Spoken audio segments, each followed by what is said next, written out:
Okay, good evening and welcome to Torah studies. This week, Parshas Mishpatim. The class tonight is dedicated for a refuah shalema for Yona Cohen ben Chana.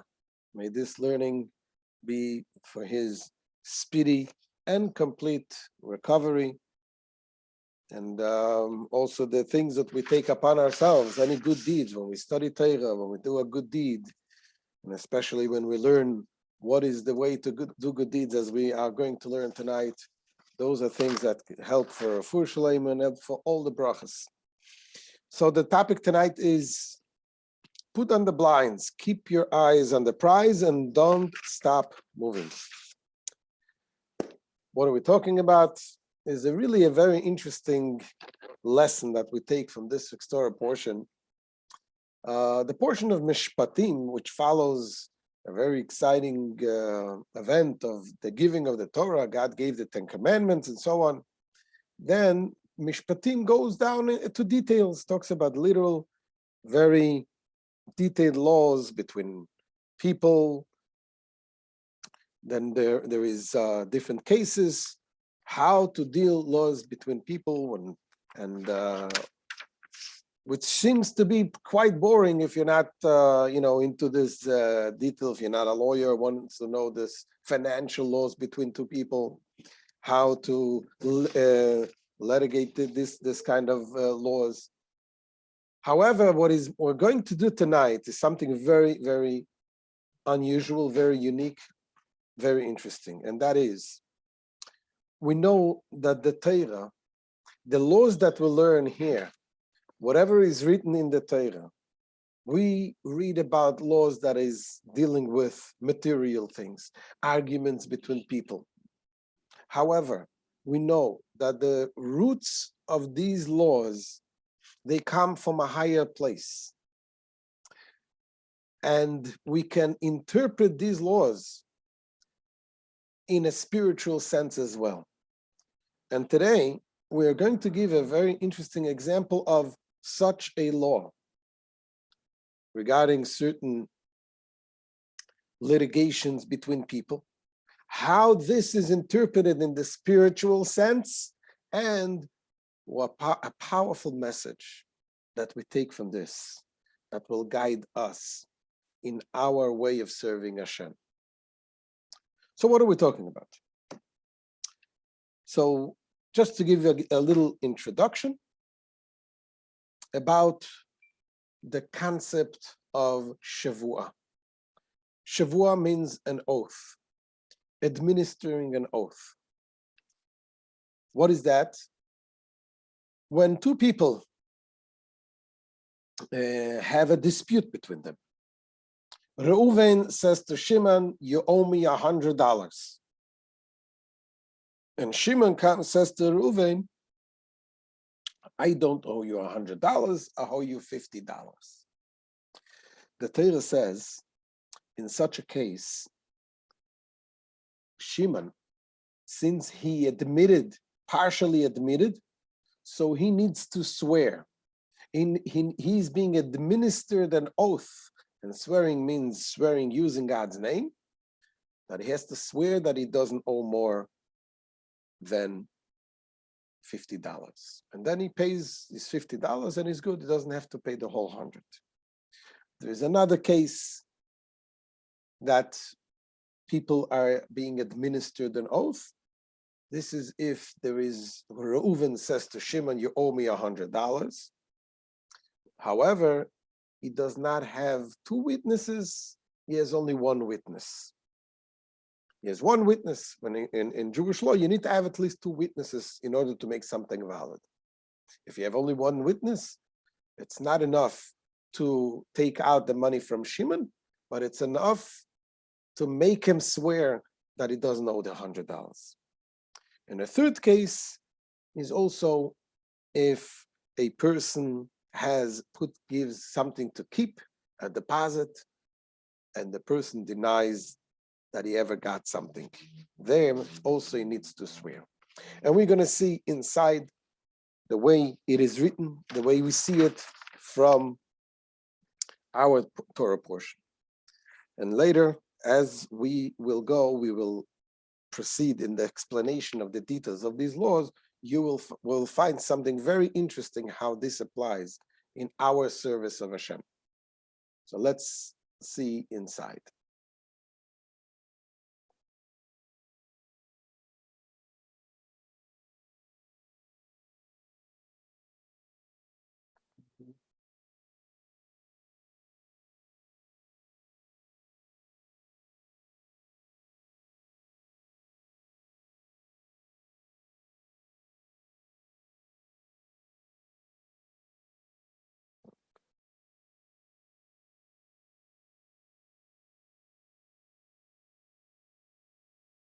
All right. Just a minute. There we go. Sorry for the little technical difficulty here, but we are back.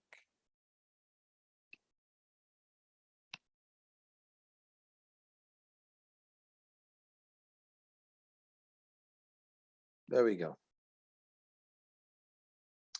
So the Torah says as follows: Al kol dvar pesha, for any sinful word, for a bull, for a donkey, for a lamb, for a garment, for any lost article concerning which he will say that this is it, the pleas of both parties shall come to the judges, and whoever the judges declare guilty shall pay twofold to his neighbor. So here, this is a verse from this week's Torah portion. If you read it carefully, what is it talking about? They're talking about something that was given and that was stolen and was denied. But the denial seems that it's not a complete denial. When the Torah says, which he will say that this is it, when you're saying this is it, it's like saying, this is it what I owe. I don't owe everything what you say. He's saying this is it. And here is the interpretation in the Talmud. The Talmud in Baba Kama says, Rabbi Chia bar Abba said, in the name of Rabbi Yochanan, regarding one who falsely states about a deposit, that a thief stole it, he is not obligated to take an oath until he denies part of the claim and admits to part of the claim. What is the reason for this? As the verse states, concerning which he will say that this is it, indicating an admittance of only part, but no more.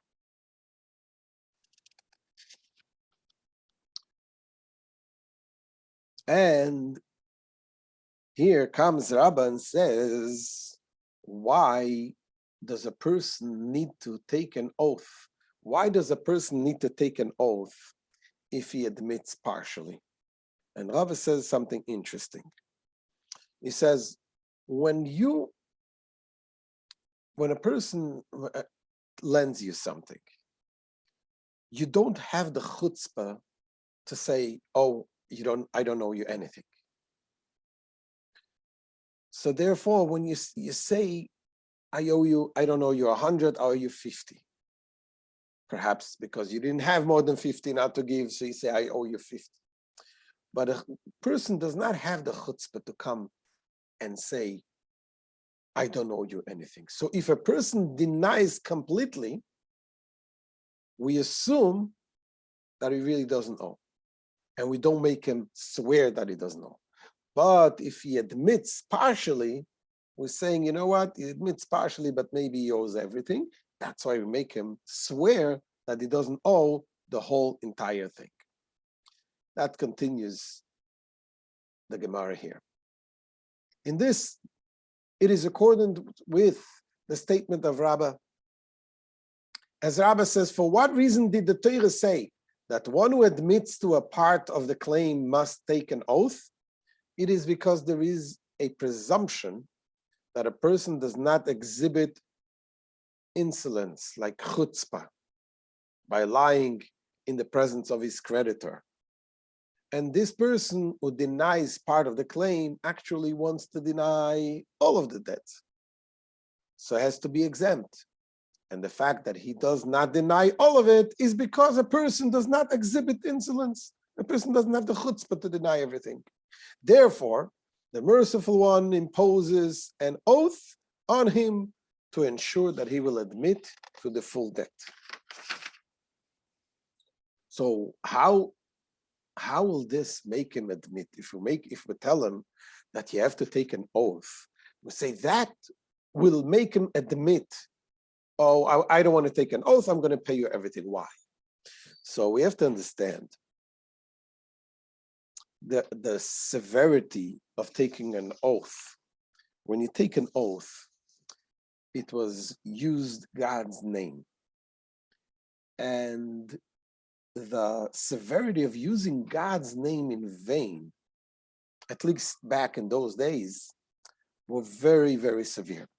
People would rather pay, even if they did not need to pay, they would rather pay than swear with God's name.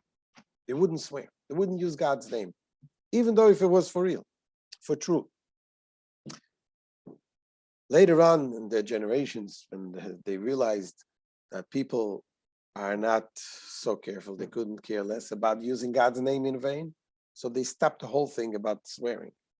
But this was back then. It was very severe. People would not use anything. And they would not. So certainly, if a person knows that he's lying, and they tell him you have to swear using God's name, that will deter him, and he will not use God's name, and he will pay. This was the whole thing of Beis Din, the rabbinical court, making them swear. Let's see it inside.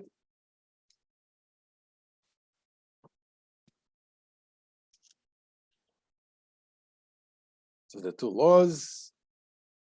The claimant claims that the defendant owes him 100, and he or she responds that he only owes 50.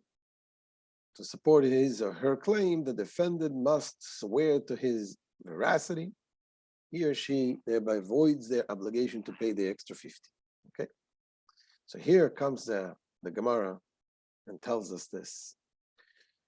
The judges say to him, here the Gemara describes how the judges warn the person the severity of taking God's name in vain. They say, the judges say to him, beware that the entire world trembled when the Holy One, blessed be he, said on the Mount Sinai, you shall not take the name of the Lord, your God, in vain. And then they goes on and tell them, beware that with regards to all the other transgressions in the Torah, punishment is exacted only from the transgressor. Whereas here, using God's name in vain, punishment is exacted from him and from his family. And they go on to say more further, they say, be aware that with regard to all other transgressions in the Torah, punishment is exacted only from the transgressor, whereas here, punishment is exacted from him and the entire world. And it goes on, beware that with regard to all other transgressions in the Torah, a merit will work to delay punishment for 2 or 3 generations, whereas here, punishment is exacted immediately. Things that fire and water cannot destroy, a false oath can destroy. So this is what they tell him. If the defendant said, I will not take an oath, the court dismisses him immediately and rules him liable to pay.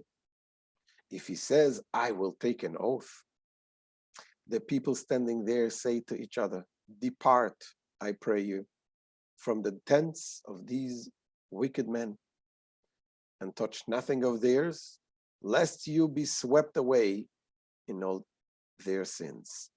This is verses taken from the story of Korach, but which is applied over here. So basically what we see is the severity of the sin, of the taking an oath. So due to their grave severity, we seek to avoid taking oath. Many Jews were known to prefer paying money rather than undertaking an honest oath. You know what is interesting, even in today's court, they know, at least in states and cities where you have religious Jews live, like in New York, they know that Jews do not take an oath. We do not swear, even today. We go to court, they say, do you swear or affirm? So a Jew must know that we don't say, I swear, we say, I affirm. Because we don't swear, because of the severity of the taking an oath, which is using God's name, putting the hand on the Bible, forget about it. Definitely is using, this is how severe it is. So the question now is, if this is the case, that it's to swear is a very severe thing. We don't do it. We find here that the Torah puts the person in a position to go ahead and swear. Where do we find it? We know one of the laws says, regarding the disputes, when you have a defendant and you have a plaintiff and a defendant, when both come to the court, the law says that when one person, like I said before, if one person claims that the plaintiff claims that the defendant owes him $100, and the plaintiff says, no, I owe you only 50, then he has to swear that he doesn't owe him more than 50. However, if the defendant will come first and he will say, I owe shit to Reuven $50, and then Reuven says, no, you owe me $100, then he doesn't have to swear, because he didn't partially admit. He just said, I owe $50. He didn't admit to a claim. However, the rule is, when we come to a court case, who do we hear first? The plaintiff or the defendant? The rule is that we listen to the plaintiff first, even though we know that if the plaintiff says his claim and the defendant will admit to partially, it will make him that he has to swear. So why is this the case? Why do we make the people to swear? Why don't we listen to the defendant first? So let's see it inside.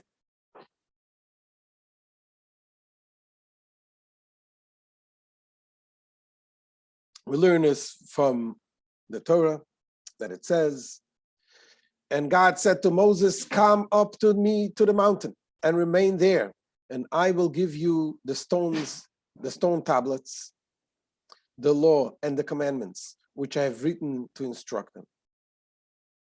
So Moses and Yeshua, his servant, arose, and Moses ascended to the mountain of God. And to the elders he said, wait for us here until we return to you. And here, Aaron and Hur are with you. And this last line is what is important for us. Whoever has a case, let him go to them. The Talmud tells us, from these words, whoever has a case, let them go to them. We learn that when we have a case, who do we listen to first? The plaintiff because whoever has a case, let him go to them. So we'll listen to the plaintiff first. That's from the Talmud. Rav Nachman said in the name of Rabbi Baravu, from where is it derived that a court first attends only to the claimant and only afterwards attends to the counterclaims of the defendant? Learned it from this verse. As it is stated, whoever has a case, let him come near Yigash alayem. Let him come near to them. Whoever has a claim against another should submit his claim to them first.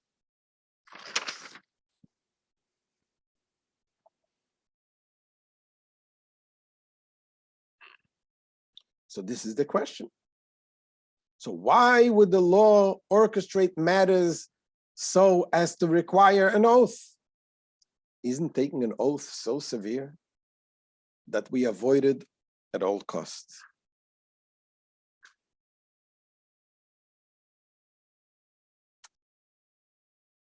Okay.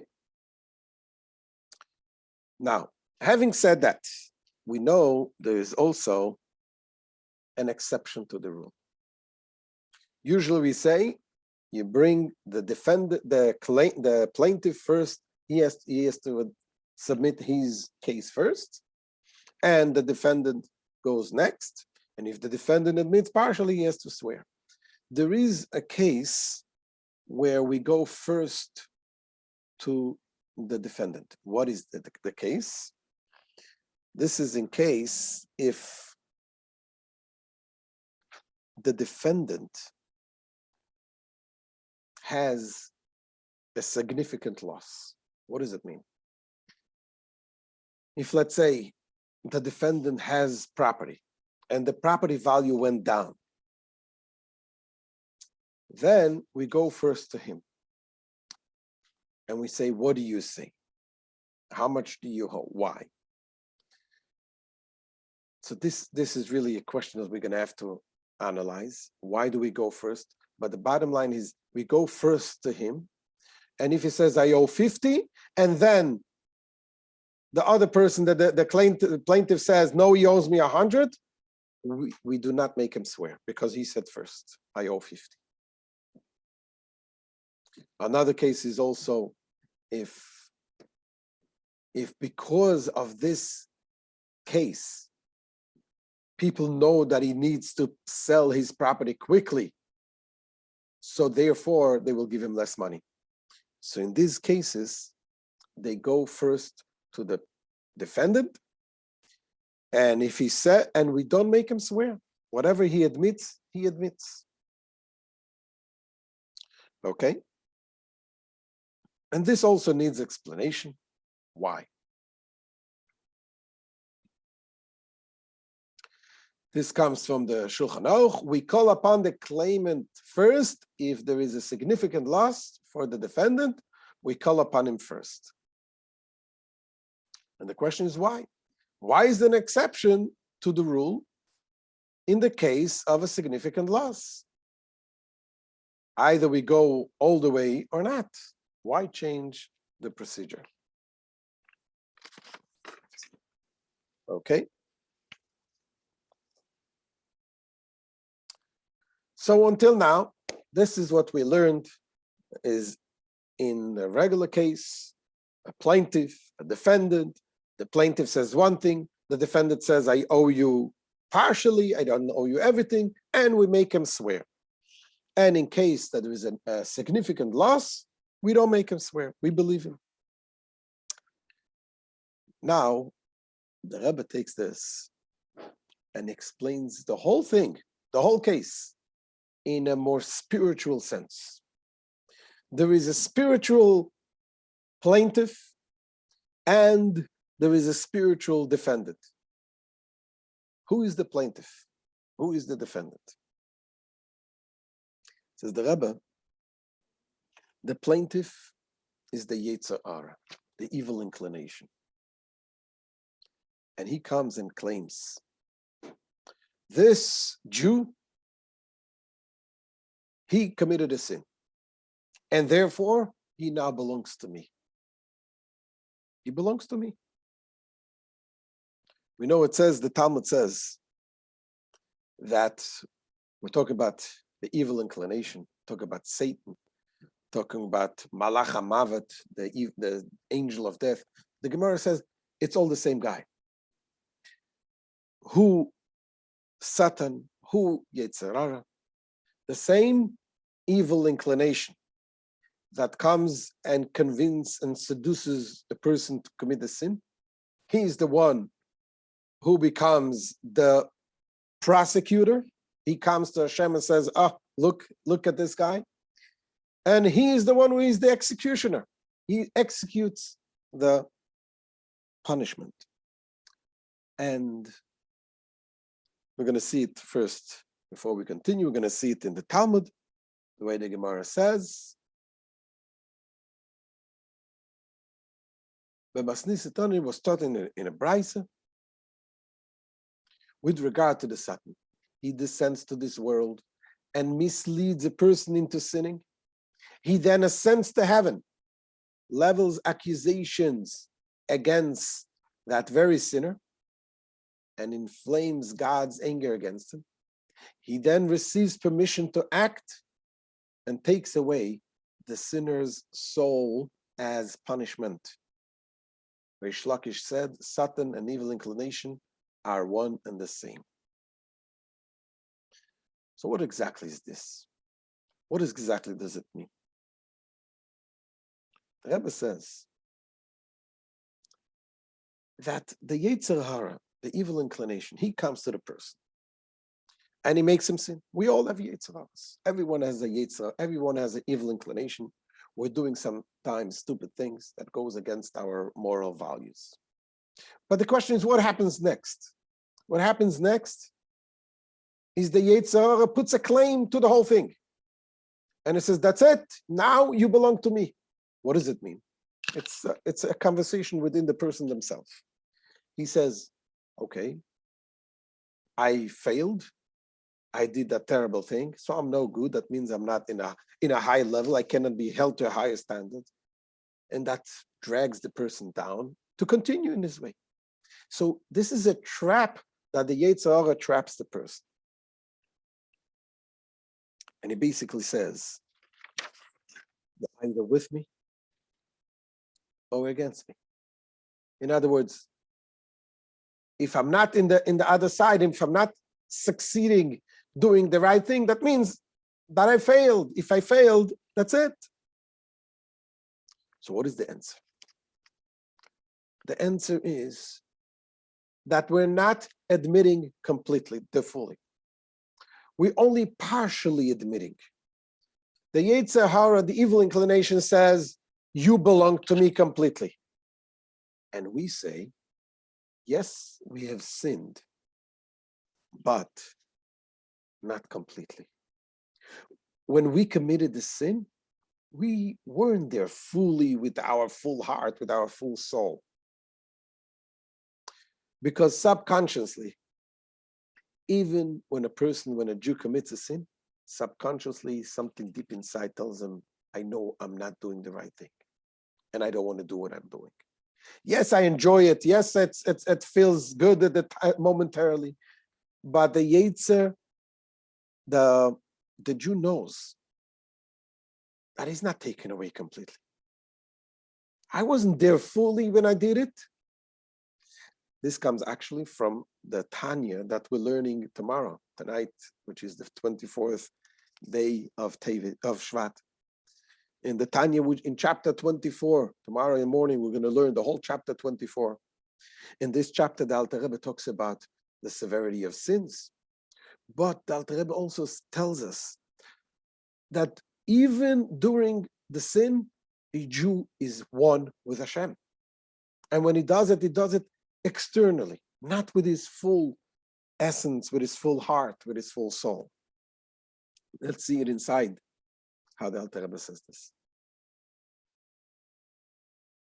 Says the Alter Rebbe, after the sinful act, however, the sinner's animal soul, which animates the body, and is integrated into it, as well as his body itself, return and rise from the negativity and draw closer to the holiness and the divine soul that pervades them. The divine soul always believes in the one God and remains faithful to him even while the sin is being committed. It is just that she is trapped within the clutches of the animal soul that is compelling the body to sin.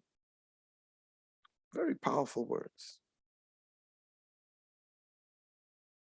So that's what the answer, that's what we answer, that we, the defendant, is answering to the evil inclination, the Yetzer Hara, the Satan, that comes and says, you belong to me now.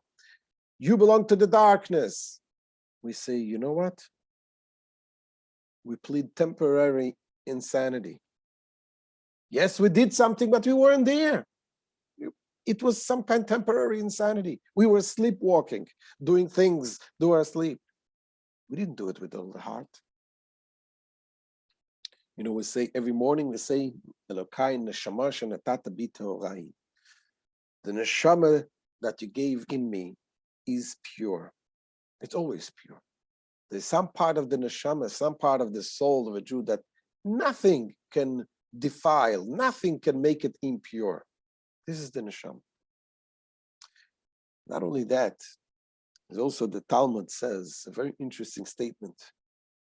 The Talmud says that even the greatest sinners among the Jews are filled with mitzvahs, filled with good deeds. Let's see it inside.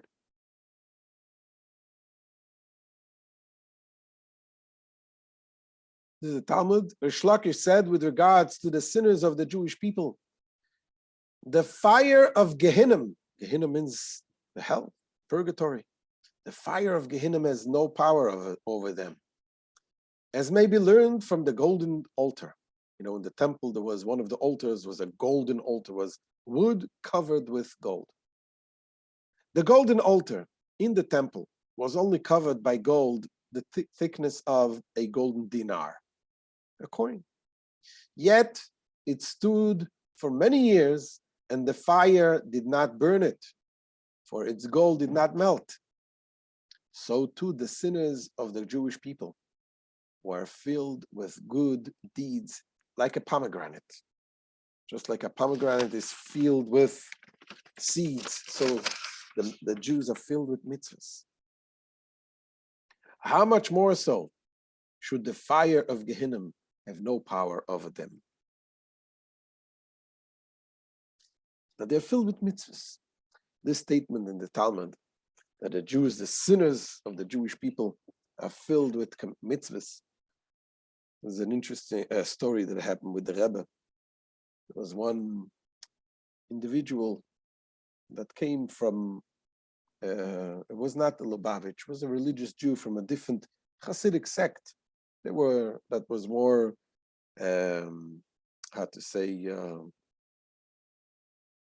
zealous or very strict about severe, not about people who sin, who go away. So the Rebbe was friendly with him, and the Rebbe asked him, let me hear, what did your Rebbe say? So this Chassid said to the Rebbe that my Rebbe was learning this part of the Talmud, and it was about the mitzvah that it says in the Talmud that the sinners of Israel are filled with mitzvahs like a pomegranate. And he said, I don't understand this Gemara. How could sinners of Israel be filled with mitzvahs? And he went on to say how we have to be careful, the sinners move away from the Jewish way and so on. And the Rebbe answered them, I learned the same Talmud, and I had a similar question, but the other way around. I say, if the sinners of Israel are filled with mitzvahs, why do you call them sinners of Israel? That's the way the Rebbe, that is the Rebbe's approach, seeing at the positive. seeing in the Jew that people are filled with mitzvahs. That even if a person committed a sin, he's still filled with other mitzvahs, still full of love, ahavat Israel, loving a fellow Jew, giving tzedakah, doing good things. They're doing good things. Even if it's a small thing, it is a good thing. So now we came to understanding, in the spiritual sense, the dispute between the plaintiff and the defendant in the spiritual sense. The plaintiff is the Yetzer Hara, the evil inclination. He claims that since the Jew committed a sin, now he belongs to him. And the Jew says, I partially admit I have sinned, yes, but not fully. What do we do? What did we say is the law regarding one who partially admits? He needs to swear. They administer him an oath. He needs to swear. What does that mean in the spiritual sense? And here comes a very interesting explanation from the Rebbe Rashab. That's the 5th Lubavitcher Rebbe. And he bases it on the teachings of the Tanya, the beginning of the Tanya. The word oath in Hebrew means Shavuot. Shavuot means an oath. Shavuot also comes from the word sova, which means satiating. And it says when a person is born, he's being administered an oath. The godly soul is being administered an oath. And the oath is Tehi Tzaddik. Be a tzaddik. Be righteous. This Shavuot that we administer to that person, that Jew that failed, and he admits partially, and he says, yes, I failed, but I wasn't there fully, is being administered an oath, meaning they tap in deeper to his soul, where he's receiving extra power and realizing that he can overcome, that he doesn't have to be under the ruling and the control of the Yetzer Hara. He can overcome.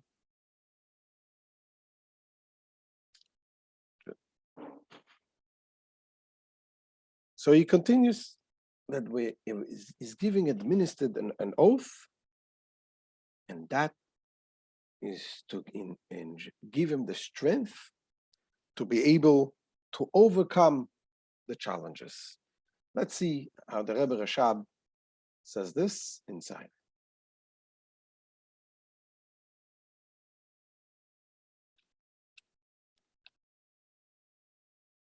Says the Rebbe Rashab. The godly soul swears to be a tzaddik and not to be a rasha. It is difficult to understand why the godly soul swears. After all, the animal soul, which is the source of all character deficiencies, such as anger, haughtiness, and lustfulness, cause one to become a rasha, a wicked person. If so, why is it the godly soul who swears? The explanation is that the word Shavuot, to swear, is related to the word sova, satiation. Satiation refers to the heavenly assistance granted to a person, giving them the ability to serve God by studying Torah and performing mitzvahs. This is similar to being in a state of satiation, which causes one to have strength and even more to be in a good spirit. When someone is full, he had a good supper, you're in a good mood. You can do whatever you need to do. This is then the meaning of we cause him to swear, to satiate him, by giving him the power that can be found in his supernal source to overcome the animal soul and to not be a rasha, not to be a wicked person. This is also true when one makes an oath in real life. What happens when you make an oath, when you swear? An oath obligates someone to overcome challenges and obstacles. The person is determined to keep their word, and it reveals hidden powers that cannot be obstructed. As people say, nothing stands in the way of the will. When there is a will, there is a way.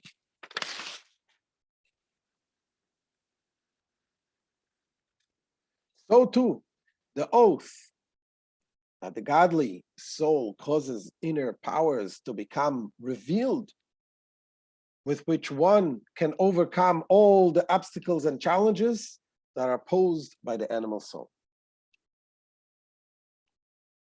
Okay? So the Yetzer Hara is accusing the Jew of being indebted with the mark of sin. But the Jew counters that he or she only sinned externally, and then takes an oath. What is the oath? To tap in the inner spiritual reserves. There are some reserves that you need to go in deeper.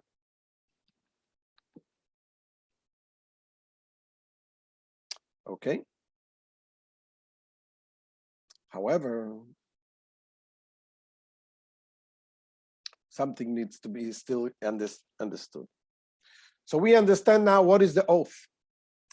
The oath, when a person in the spiritual sense, that when the Yetzer Hara, the evil inclination, wants to trap the person taps in, is given the oath, meaning that his godly soul has so much power to overcome. He taps into the inner reserves to overcome and keep moving in the right direction. So the question now is, what about the case we said earlier, that in the case where when there is excessive loss, when the property value becomes devalued because of this, then we say we don't have to administer an oath. Then we go first to the defendant and tell him, what do you have to say? We don't go to, he doesn't have to go to the court and argue with the plaintiff. He just says what he needs to do. How is this interpreted in the spiritual sense? When is it in the spiritual sense that is not being administered an oath? The answer is,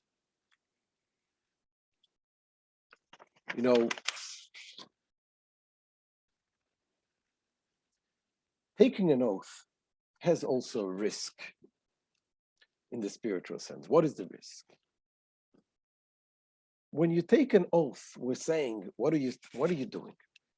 You're getting the inner spiritual strength that is given to you. Basically, you're tapping into reserves that were supposed to be for an emergency. So what happens if you tap into the reserves? And you gain this strength, but then you fall again. What happens then? You basically wasted that Shavuot, that oath, that satiation that was given to you, especially to overcome your challenges. You wasted it.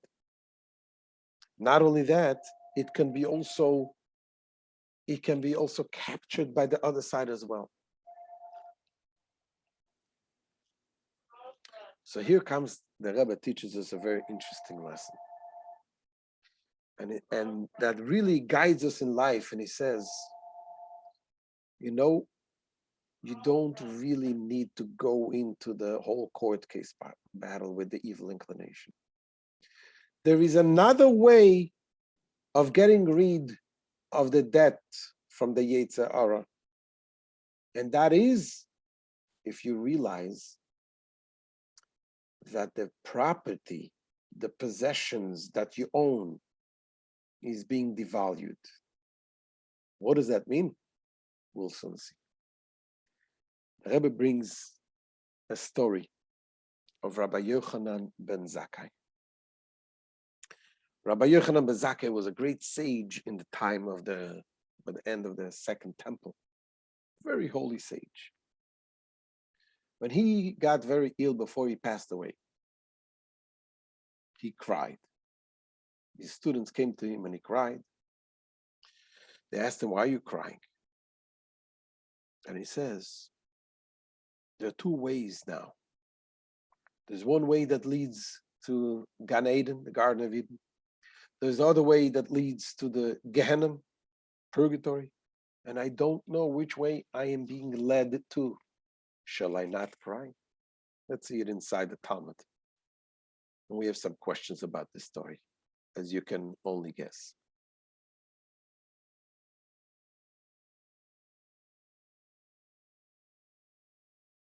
So here's the Talmud.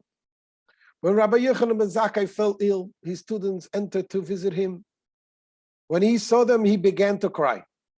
His students said to him, "Lamp of Israel, the right pillar, the mighty hammer, the man whose life's work is the foundation of the future of the Jewish people. Why are you crying?"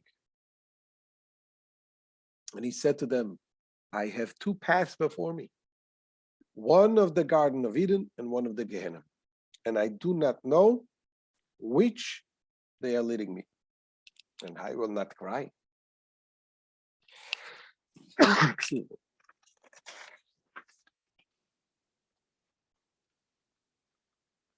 The obvious questions here is, first of all, this great sage Rabbi Yochanan, really, he doesn't know which way, he doesn't know how great he is, he doesn't know that he's a tzaddik, that he's being led to Gan Eden. He thinks he's being led to Gan Eden. That doesn't make sense. And the second question, let's assume he has a reason to think that he doesn't know which way he's being led. Why did he wake up the last minute? The last minute before he's dying, says he's crying, he doesn't know which way he's being led to. If this was something you should be concerned with, why didn't you think about it the whole life? You lived a very long life. So here comes the Rebbe with a fascinating insight into this Talmudic story, which gives an old explanation about what we spoke about. Basically, what the Rebbe is saying, that Rabbi Yochanan ben Zakkai was such a sage of a high stature. All he was concerned with was doing the right thing. Just being busy with doing positive things, fulfilling his mission. He didn't have time to think about in his life whether he's fulfilling his mission properly or not. Because every day that passes by, if you will give the Yetzer Hara time to think, am I doing this right? Am I not doing this right? You're wasting valuable time. You need to focus on the mission. That's what he was doing. Let's see it inside the way the Rebbe says this. Says the Rebbe, Rabbi Yochanan ben Zakkai was consumed at every moment with his service of God by studying Torah and observing the mitzvahs. He was so involved with this mission that he had no time to hold his service and reflect on his overall state. How can he stop and think about himself and about his standing while there is a mission to be completed? There's a mission to complete. However, at the time of his passing, when he was completing his life's mission, he stopped his work to finally make an honest accounting. After all, if he didn't do it then, when would he? And that is what caused him to weep.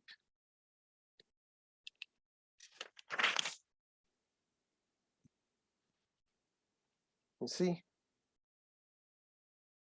So how can he stop and think about himself and about his standing while there is a mission to complete? That's what the Rabbi is saying. And that is exactly the message. That is exactly the message that Rabbi Yochanan wanted to give to his students. He told them, guys, don't waste your time in thinking. Don't waste your time in thinking your life. To stop examining, am I doing this right? Am I doing this wrong? Just do the right thing. Don't focus on the past and feel bad about what went wrong. You have no time for this. Why? Because the possessions that you have is very expensive. Don't devalue your possessions. What does it mean? Possessions. What are the possessions that we have? The days, the time that God gave us. God gives us a day. That means that today we can accomplish amazing things. If you take this approach and you say that my possessions are too valuable, and I don't want to devalue my possession. What is the ruling then, you remember from the case? We don't make the defendant swear, which means he doesn't need to go bother with the plaintiff, with the Yetzer Hara. He just, whatever you say is done, keep moving. And the same thing is a Jew. When you realize that your mission in life is so important, you wake up in the morning and you say, I need to fulfill my mission.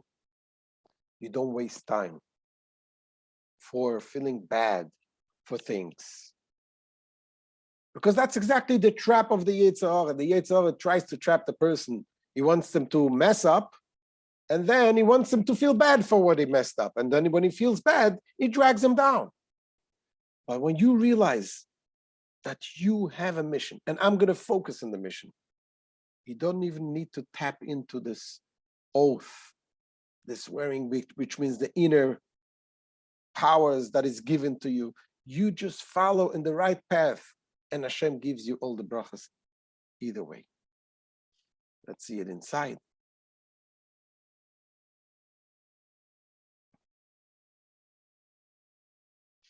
Yeah. It's easy to obsessively review our behavior and performance, wondering if you are falling short. Rabbi Yochanan ben Zakkai did not allow a drive for perfection to undercut his efficiency. He just kept moving. And that's why only in the last day of his life, that's when he said, okay, now I have to realize, did I really do everything possible to fulfill my whole life? But he didn't think about it every day. He just did what he needs to do. And this is in the words of the Rebbe. The years and energy that God grants to us to complete our mission in this world are the property of a Jew.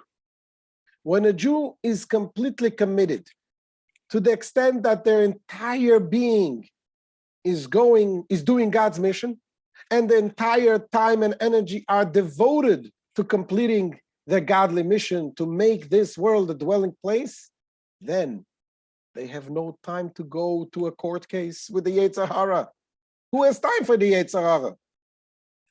If they take the time to go to the court case, then they are financially ruined, as the God-given time and power become devalued. They are not utilizing their precious assets. Therefore, we accept the claim, and they are exempt from making an oath. We are certain that they will not fall under the sway of the Yetzer Hara, because they're just moving they're doing the right thing. Why is there an exception to the rule in a case of significant loss? The case where an oath, rallying energy to defend oneself, is a case where we realize what is at stake. We take the high road to avoid wasting precious time. And that, says the Rebbe, this is the mistake what people make. And we have to realize not to fall into this trap of the Yetzer Hara. And I want to read just two examples of the Rebbe gave many cases. The Rebbe gave advice in a similar way. There's two examples of letters of the Rebbe wrote. One of them is to a little girl that unfortunately she lost her father. And the Rebbe gave her encouragement, words of encouragement. And also the Rebbe wrote to her about not falling into this trap of the Yetzer Hara. I'm going to read this letter that the Rebbe wrote to this young girl. It says, when one feels feelings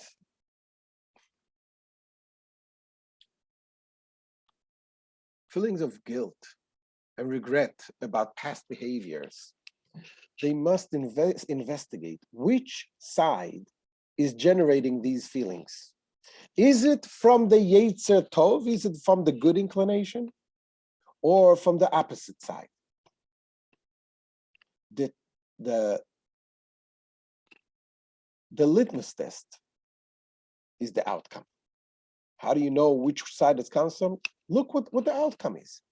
If these thoughts lead to greater strength and energy to serve God and to live a life in accordance with the Shulchan Aruch, the Code of Jewish Law, this is proof that they are coming from a good place.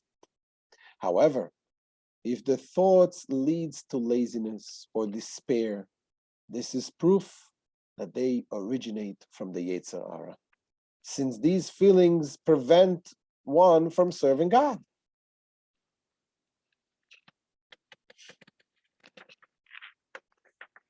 Regarding you, good deeds benefit the soul of your father of blessed memory, not feelings of despair. Surely your spiritual counselor will explain this in greater details. This is what the Rebbe tells this little girl. There's finally, I want to share with you another letter. The Rebbe wrote to a person who was an alcoholic. And this person, the Rebbe gave him some practical advice. And then, but the Rebbe gave him this preface, introduction. And he gave him this, we're going to share this letter also. Look inside.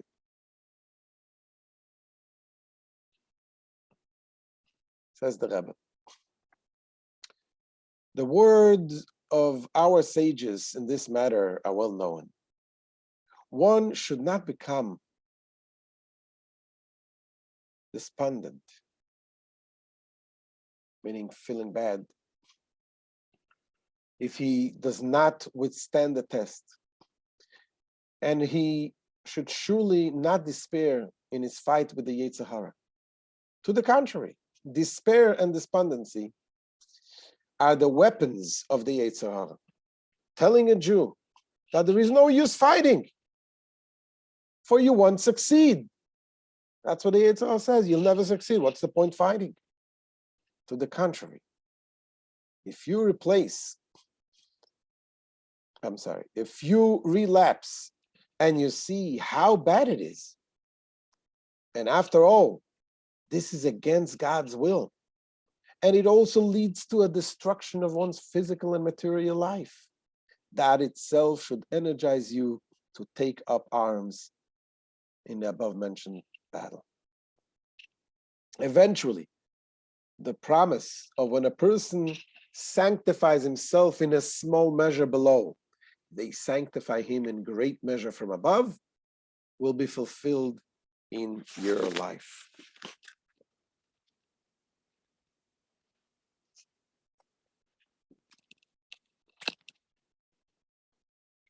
And that's the lesson. That's an amazing lesson that I think we take from a simple laws of litigations, and the Rebbe takes it and takes the spiritual meaning of it, and it gives us such a powerful message in life. That basically, you got to see whatever thought comes to you. If this thought gets you to do the job, then do it. If not, drop it. Just keep moving. Forget about bothering with feeling bad about the past. Just keep moving. Do the right thing. So this is the end of today's class. Thank you all for joining. We can take questions if anyone asks. And don't forget, tomorrow morning, we're having the 9 o'clock, 9:10, the Tanya.